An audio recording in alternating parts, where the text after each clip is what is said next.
Ronald Lockett lived in Bessemer, Alabama, in a neighborhood called Pipe Shop because of the steel foundry that is located there. And when he finished school in the 1980s, there was not a lot of opportunity for him.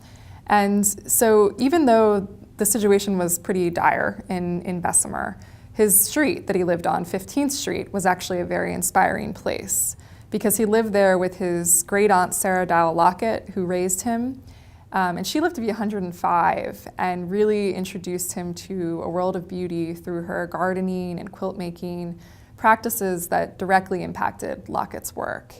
But his true mentor and muse and collaborator and neighbor was his older cousin, Thornton Dial Sr., who we today really recognize as being one of the greatest artists to come out of the United States in the 20th century. My uncle was a big kind of like driving force into my artwork because I told him I wanted to go to art school.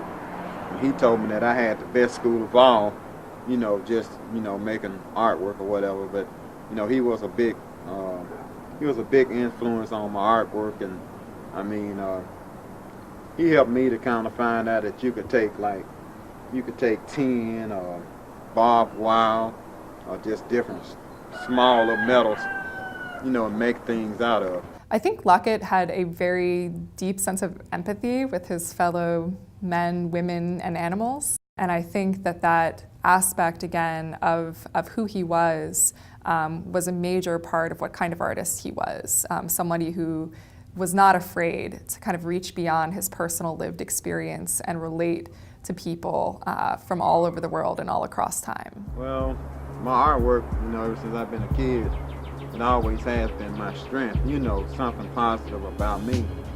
Lately I've been going through a lot of, hard times where, I've kind of like lost my way, but, anytime I, kind of want to regain myself when I lose myself, I go back to my artwork, my drawings.